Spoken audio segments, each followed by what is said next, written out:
Assalamualaikum warahmatullahi wabarakatuh. Alhamdulillahirabbil alamin. Asyhadu an la ilaha illallah wa asyhadu anna Muhammadar Rasulullah. Raditu billahi rabba wa bil islami dina wa bi Muhammadin nabiyya wa rasula. Rabbi syrah li sadri wa yassir li amri wahlul 'uqdatam min lisani yafqahu qawli. Halo, apa kabar semuanya? Semoga Anda semua di mana saja Anda berada tetap diberikan kesehatan, kebahagiaan ya. Tentunya termasuk keluarganya ya. Tetap sehat, tetap semangat, termotivasi atau dengan motivasi yang tinggi. Kita akan membahas atau membicarakan tentang kelanjutan apa yang kita bahas ya untuk memproduksi hijauan pakan ternak ya. Kita tahu bahwa ini pakan ternak ini adalah termasuk makhluk hidup seperti halnya tanaman pangan, perlu penyiapan terutama pengolahan tanah untuk hijauan ini karena tanpa diolah dengan baik ya itu akan berdampak pada hasil yang kurang baik pula. Kita menginginkan tentunya ya kedaulatan pangan, ketahanan pangan ini harus didukung dengan produktivitas yang terutama hijauan pakan ini yang tinggi juga, yang tentunya dimulai dari pembukaan lahan, kemudian pengolahan tanahnya ini juga sangat penting karena mempersiapkan bagaimana dia bisa tumbuh di media tanamnya ya. Oke, persiapan atau land preparationnya apa yang perlu disiapkan? Nah, ya, ini tergantung pada asal muasal dari lahan tersebut ya. Misalnya penyiapan lahan bekas hutan ya, pengambilan pohon ya, mulai dari pengambilan pohon ya harus hati-hati ini terutama pada tanah yang miring dapat menyebabkan terjadinya erosi ataupun banjir. Kenapa erosi atau banjir ini berbahaya? Karena kita tahu ya, bagian humusnya itu ada topsoilnya, bagian atasnya saja. Begitu humusnya tergerus, maka sisanya adalah tanah yang kurang subur dan bahkan di beberapa tempat muncul logam berat yang mungkin tidak bisa menjadi syarat untuk tumbuh bagi tanaman yang baik, jadi malah justru akan meracuni. Nah, inilah yang terjadi pada lahan-lahan mungkin bekas tambang di mana sudah dibongkar, diambil, kemudian ini harus di recovery atau ini dilakukan perbaikan pada lahan tersebut karena humusnya sudah tidak ada lagi. Nah, untuk lahan ini ya asalnya berasal dari hutan, misalnya biaya yang paling mahal itu adalah mengambil pokok pohonnya ya. Tetapi memang ada kalau misalnya pohonnya itu sangat berharga justru menguntungkan. Tetapi kalau misalnya pohonnya tidak terlalu bernilai, ini adalah biayanya sangat mahal untuk ini. Dimulai dari penebangan pohon ya, pohon ditebang kemudian dibersihkan, dipinggirkan atau dibakar.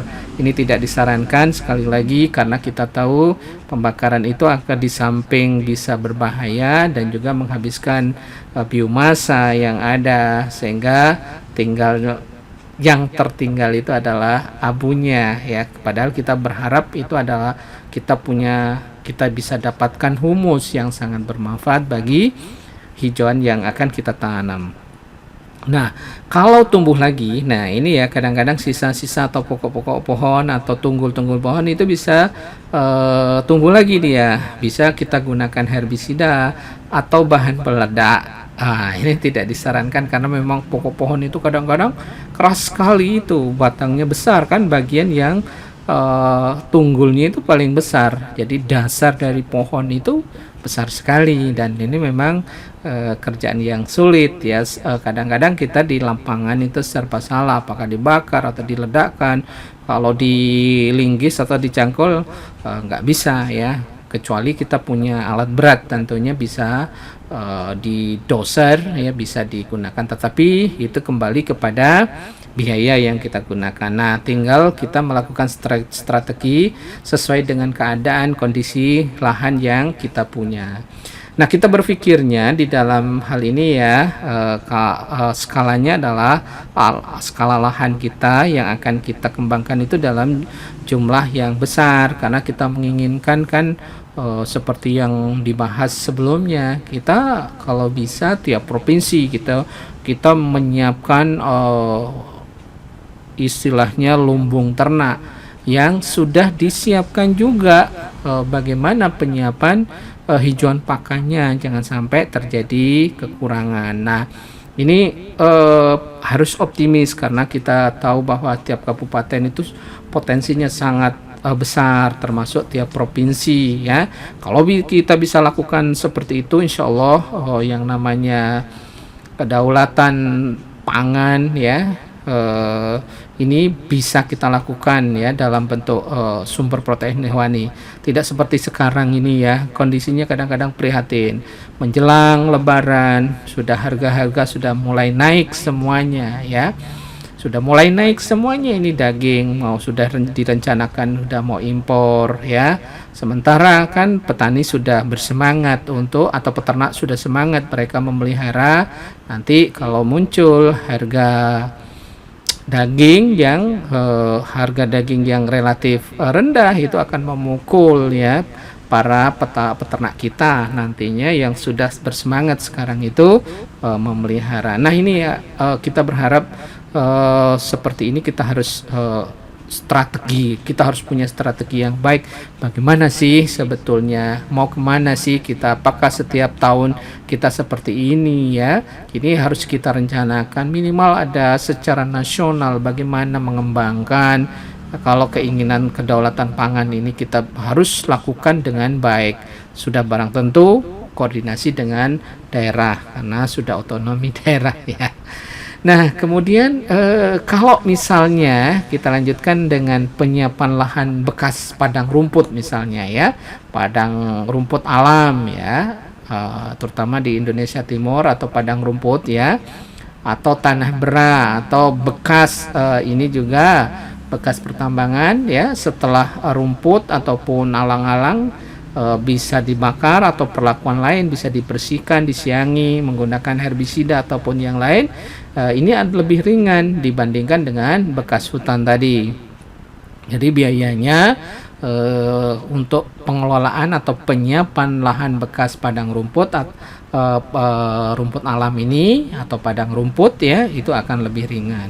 Nah, sebagian tanaman pohon atau semak dimatikan dulu ya secara bertahap. Bisa disemprot ya, bisa dihilangkan kulitnya kalau ada batang ya 10 cm melingkar seperti cincin itu ya, supaya pohonnya mati dulu, atau dengan bahan kimia lain ya, karena sekarang itu sudah banyak yang bisa digunakan ya, tergantung ya, kembali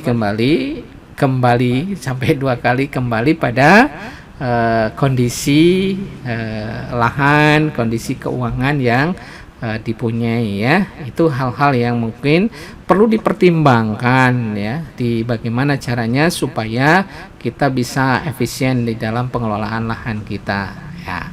Oke, kita lanjut lagi. Nah, pengolahan tanah itu dipengaruhi oleh beberapa faktor ya. Misalnya jenis tanah, bagaimana profil tanahnya, tekstur tanahnya seperti apa, kemiringannya, kemudian bentuk topografinya, struktur dan lain-lain. Ini akan menentukan bagaimana kita mengolah tanah tersebut ya. Kemudian tanaman atau vegetasi yang ada sebelumnya, apakah itu hutan, semak, padang rumput alam, tanaman budidaya dan lain-lain ya, yang mau dikonversi menjadi lahan untuk hijauan pakan ternak. Ya, silahkan, monggo kita tinggal menghitung-hitung ya, membuat strategi bagaimana menyiapkan lahan tersebut supaya kita bisa mengelolanya dengan baik. Kemudian keadaan iklim ya, curah hujan.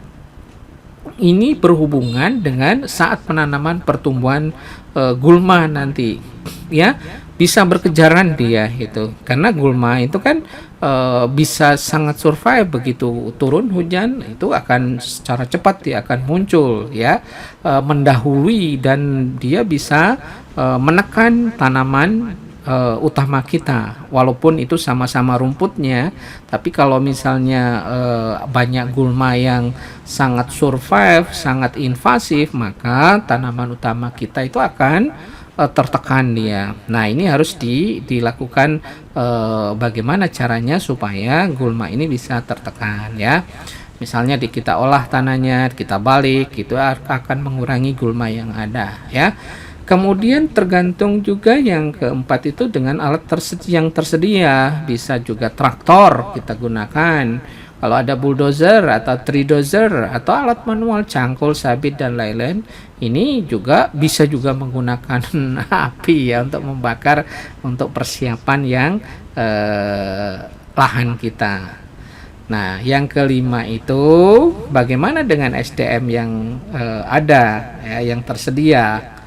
Ya, kalau misalnya kemarin yang kita membahas tentang alang-alang, hampir mustahil alang-alang itu kita secara manual kalau luasnya berhektar-hektar atau puluhan hektar itu dengan akan membutuhkan tenaga kerja yang banyak ya.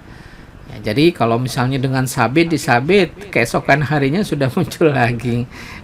Nah, ini juga kan perlu strategi yang baik ya. Bagaimana misalnya ketersediaan tenaga kerja ya. Nah, kalau di luar bagaimana ya, semuanya sudah mereka, keunggulan mereka itu sudah mekanisasi ya, di peralatan sudah menggunakan alat-alat yang besar. Tapi tidak boleh tidak boleh wah kalau di sana kan hebat menggunakan. Nah, kita manfaatkan sesuai dengan potensi daerah ya.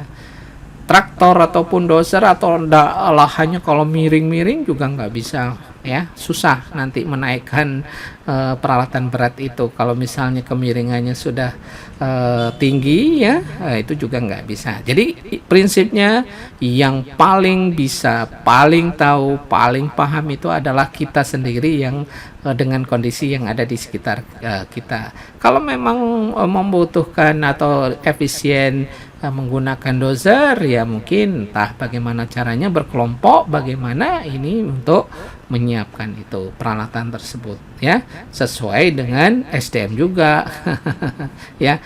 Kemudian yang keenam itu model pengolahan tanahnya ya. Jadi itu beberapa hal bagaimana pengolahan tanah itu bisa lebih efektif dan lebih efisien.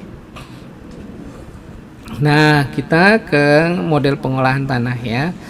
Tanah secara keseluruhan diolah ya. Misalnya diratakan, setelah diratakan dibolak-balik, kemudian ditanam. Nah, pohon misalnya disisihkan sedikit, entah bisa juga kita gunakan legum pohon ya, yang nanti kita bisa manfaatkan kalau misalnya di musim kemarau ya. Di musim kemarau biasanya legum pohon itu masih ada daunnya dan bisa dimanfaatkan sekaligus untuk peneduh kalau misalnya kita punya atau lahan tersebut dijadikan sebagai lahan pengembalaan. Jadi ternak juga biasanya dia berteduh sambil memamah biak ya. Memamah biak dia, kemudian nanti kalau sudah tidak panas lagi, kemudian dia lanjutkan untuk grazingnya kembali. Nah, tanah sebagai media tumbuh tanaman sebagian yang diolah dan ditanami sesuai dengan prosedur penanamannya ya. Kemudian penyiapan media tanam misalnya kita lakukan tanpa olah tanah misalnya ya. Bagian yang akan ditanami diolah atau terbatas atau di sekitar lubang tanam kita atau alur tanam terbatas. Jadi kalau misalnya kita menggunakan tanpa olah tanah. Kemudian penggunaan herbisida atau bahan kimia sebelumnya kan disemprot dulu mungkin untuk menghilangkan gulma-gulma yang ada. Kemudian nanti kita melakukan penugalan untuk atau membuat lubang tanam di alur yang sudah kita siapkan untuk penanaman. Nah, sebetulnya apa tujuan pengolahan tanah itu? Kenapa kita harus lakukan pengolahan tanah ini? Yang jelas adalah menyiapkan tempat yang cocok sesuai bagi tumbuhan atau tanaman atau biji untuk menjamin perakaran yang sempurna. Jadi tujuannya adalah mempersiapkan supaya tanah tersebut atau tempat tersebut cocok untuk tumbuhan ya. Kemudian tujuan yang berikutnya adalah menghilangkan kompetisi oleh pertumbuhan tanaman pengganggu atau weed, dikenal dengan weed atau gulma ya, dengan membersihkan lahan. Ini untuk mengurangi, karena bagaimanapun ya gulma itu kan sudah biasanya di lahan-lahan tertentu itu memang sudah survive, dia sudah beradaptasi. Kalau misalnya tidak olah tanahnya, biasanya kalah bersaing dia sudah survive duluan ya. Jadi diharapkan dengan pengolahan tanah ini, weed atau gulma ini bisa kita tekan ya, sehingga tanaman utamanya yang bisa survive, dia bisa tumbuh dengan baik. Nah, berikutnya adalah memperbaiki sifat fisik tanah ya, baik secara biologis dan kimia tanah. Misalnya contohnya memperbaiki aerasi ya, kemudian memperbaiki kelembapan tanah. Nah, ini akan berdampak pada ada mikroorganisme yang ada di dalam tanah tersebut. Jadi nanti bagaimanapun ya kita butuh yang namanya mikroorganisme ya, mulai dari cacing, semut ataupun yang lain ya, yang bisa mendekomposisi atau sebagai decomposer dan dihasilkan dari proses itu humus yang sangat diperlukan oleh tanaman yang akan kita tanam di atasnya. Itu yang kita harapkan ya, supaya bisa tanaman utama itu bisa tumbuh dengan baik. Nah, tahapan pengolahan tanah ya.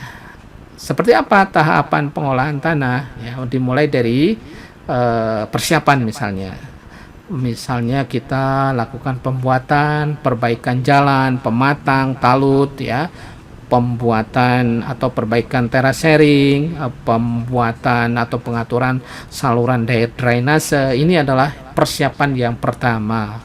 Karena ini adalah sarana dan prasarana yang harus disiapkan di dalam aktivitas kerja kita. Kalau tidak ada jalan atau susah jalan, ya susah ya. Apalagi kalau misalnya kita atau menginginkan memasukkan peralatan, misalnya traktor atau bulldozer ataupun yang lain ya, untuk beraktivitas ke lahan yang akan kita tanami tersebut. Setelah persiapan, apa yang dilakukan ya sudah barang tentu land clearing ya. Vegetasi sebelumnya apa ya? Kita berharap itu bisa digunakan sebagai sumber bahan organik ya. Mungkin ada kotoran, ada sampah, ada batu, ada pokok pohon, apa yang bisa dimanfaatkan untuk dijadikan humus nanti ya, kita lakukan ya, karena bagaimanapun ya bahan organik tersebut ya sangat potensial untuk dijadikan humus ya. Sekarang kan sudah banyak ya beberapa mikroba yang bisa mempercepat terjadinya proses decomposure tadi, penghancuran tadi. Nah, bisa kita semprot, bisa gini supaya ya banyak sekali yang bisa itu yang kita lakukan supaya cepat terjadi proses pelapukan lah ya, sehingga di situ akan menjadi humus yang bisa digunakan untuk sekaligus untuk pupuk tanaman kita. Nah, berikutnya adalah land preparation ya, persiapan tanahnya ya. Membalik tanah bisa juga menggunakan bajak singkal ya, bisa juga dengan piringan, cangkul dan lain-lain, atau traktor ya, sesuai dengan kondisi lahan kita. Memecah atau menghaluskan tanah bisa menggunakan garu, cangkul dan lain-lain, atau peralatan berat yang lain secara mekanik. Kemudian membersihkan tanah, misalnya tanaman atau vegetasi yang sebelumnya, misalnya native plant ya, pohon hutan, perdu, semak, rumput, alang-alang dan tumbuhan pengganggu lainnya. Kita bersihkan, kita upayakan sebetulnya semaksimal mungkin ya. Hijauan atau bukan hijauan ya, semak dan lain-lain ini bisa dikomposer ya, bisa dihancurkan dan dijadikan sebagai humus. Kemudian kotoran, batu dan lain-lain juga kita singkirkan atau kita pinggirkan, jangan sampai menghambat. Kemudian tanahnya kita ratakan dengan garu dan lain-lain. Itu beberapa hal. Nah, ini ya, kalau misalnya gambaran, kalau misalnya lahan itu sebelumnya adalah tanaman hutan, itu memang kita harus kerja keras. Kondisinya biasanya seperti ini ya, dan itu akan membutuhkan ya tenaga, pikiran, juga peralatan yang cukup ini. Tetapi kita harus lakukan itu ya demi tujuan akhir kita, bagaimana kita bisa menanam hijauan itu secara layak ya, dan insya Allah bisa berhasil. Nah, ini beberapa hal yang bisa kita lakukan. Nah, sampai meratakan ya, kemudian kita persiapan untuk penanaman, misalnya seperti itu. Nah, kita sampai pada pengertian dan tentang pengolahan tanah ini ya, supaya lebih afdol kita. Pengolahan tanah adalah setiap kegiatan mekanik yang dilakukan terhadap tanah dengan tujuan apa? Untuk memudahkan penanaman ya, menciptakan keadaan tanah yang gembur bagi pertumbuhan dan perkembangan akar tanaman, sekaligus untuk upaya pemberantasan gulma ya, karena itu penting sekali ya. Yang tidak kita inginkan atau tanaman yang tidak kita inginkan itu ya kalau bisa jangan tumbuh. Seperti itulah ininya ya, kondisinya. Jadi tanaman yang tidak perlu tumbuh ya jangan tumbuh. Itu kita berharap seperti itu. Nah, tujuan khusus pengolahan tanah ini dari ahli, ada beberapa pernyataan ahli ya. Nah, menurut Kepner tahun 1972, yang pertama itu adalah menciptakan struktur tanah yang dibutuhkan untuk persemaian ya. Kalau memang harus disemai ya, hijauan pakan kita ya biasanya dari jenis legum ya yang sering kita semaikan, atau tempat tumbuh benih ya, termasuk hijauan ini dari jenis rumput-rumputan. Tanah yang padat kita olah atau diolah sampai menjadi gembur sehingga mempercepat infiltrasi air ya masuk ke dalamnya, kemudian berkemampuan baik menahan curah hujan ya, menahan dia curah hujan, kemudian memperbaiki aerasi dan memudahkan perkembangan tumbuh akar nantinya, atau akarnya berkembang dengan baik. Itu beberapa yang pertama ya tujuannya. Yang kedua, peningkatan kecepatan infiltrasi akan menurunkan runoff ya, erosi dia, dan mengurangi bahaya erosi ya. Jangan sampai terjadi hujan misalnya, kita berharap hujan itu bisa masuk ke dalam tanah, bukan dia langsung menggelontor ke bawah yang membawa humus. Nah, ini akan terjadi erosi yang menghabiskan semua humus yang ada, sehingga lahan kita atau tanah kita menjadi lahan yang miskin unsur hara. Tidak kita harapkan ya. Kalau tanahnya miring ya seperti ini ya, kita bikin terasering ya. Kita bisa terasering sehingga dia bisa menahan luncuran air ya, supaya ada kesempatan air itu untuk berhenti sejenak, kemudian dia masuk ke tanah ya, supaya tidak terjadi erosi ya, atau runoff yang berlebihan. Yang berikutnya adalah menghambat atau mematikan tumbuhan pengganggu alias gulma ya, itu tujuannya. Kemudian yang keempat, tujuan keempat adalah membenamkan tumbuh-tumbuhan atau sampah-sampah yang ada di atas tanah ke dalam tanah sehingga menambah kesuburan tanah ya. Jadi dengan proses ini nanti pelapukan, dengan proses terjadinya dekomposisi, dengan proses tadi ya, menjadi humus, nanti itu akan menjadi tambahan sebagai sumber pupuk, sumber unsur hara yang sangat diperlukan oleh tanaman utama kita. Yang kelima itu membunuh serangga, larva atau telur-telur serangga yang melalui perubahan ekosistem ya, perubahan tempat tinggal dan terik matahari. Begitu ada sinar matahari masuk, mungkin dibalik dia masuk ke dalam tanah, sehingga larva atau telur-telur serangga pengganggu itu tidak bisa tumbuh dengan baik, sehingga mereka akan mati ya. sehingga lahan kita atau tanah kita menjadi lahan yang baik atau lahan yang subur nantinya. Nah, kemudian berikutnya adalah kegiatan pengolahan tanah ini dibagi di dalam dua tahap. Nah, yang pertama itu pengolahan tanah pertama, misalnya kita lakukan pembajakan, ya.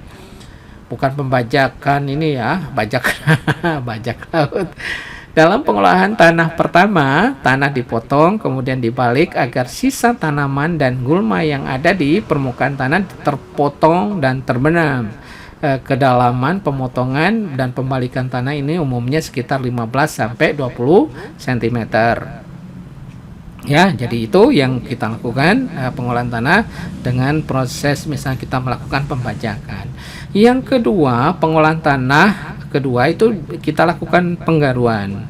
Pengolahan tanah kedua bertujuan menghancurkan bongkah tanah hasil pengolahan tanah yang pertama yang besar-besar menjadi lebih kecil, dan sisa-sisa tanaman dan gulma yang kita benamkan dipotong lagi menjadi lebih halus sehingga akan mempercepat proses pembusukan atau pelapukan, ya, sehingga dia akan menjadi humus atau menjadi unsur hara yang diperlukan oleh tanaman kita.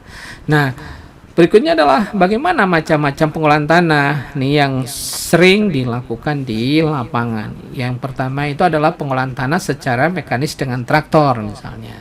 Nah, pengolahan lahan secara sempurna yaitu pengolahan lahan yang meliputi proses secara keseluruhan kegiatan pengolahan lahan, dimulai dari awal misalnya pembukaan lahan hingga lahan siap untuk ditanami, meliputi pembajakan, pemupukan, dan kita lakukan rotari atau pembalikan dan lain-lain, ya. Itu dilakukan pada lahan kita. Nah, yang kedua, pengolahan tanah minimum untuk tanah yang gembur atau bisa juga ditambah dengan mulsa. Mulsa itu apa? Ya, bisa dari plastik tapi tidak lazim untuk hijauan pakan ternak, ya. Biasanya kita menggunakan jeraminya. Kita tumpuk dengan harapan dia bisa tertutupi sehingga gulma itu tidak bisa tumbuh, ya, karena dia tidak dapat sinar matahari. Itu membantu untuk menekan gulma, ya. Pengolahan lahan dengan olah tanah minimum hanya meliputi pembajakan, ya. Tanah diolah, dibalik, kemudian tanah diratakan. Pada pengolahan tanah ini biasanya banyak dilakukan untuk lahan persawahan, ya. Persawahan yang kita lihat ini dilakukan dengan proses tersebut. Kemudian yang ketiga, pengolahan tanah konservasi atau olah tanah minimum dan tanpa olah tanah, ya. Pengolahan lahan pada sistem ini hanya meliputi penyemprotan guna membunuh atau menghilangkan gulma pada lahan, kemudian ditunggu hingga gulma mati dan lahan siap untuk ditanami. Pada pengolahan lahan ini biasanya digunakan sistem tajuk dalam proses penanamannya. Nah, kemudian yang kita lakukan berikutnya adalah olah tanah konservasi yang dilakukan dengan cara bagaimana? Nah, ini kita berharap, ya, selain kita memanfaatkan lahan itu, kita perlu konservasi tanah kita, ya.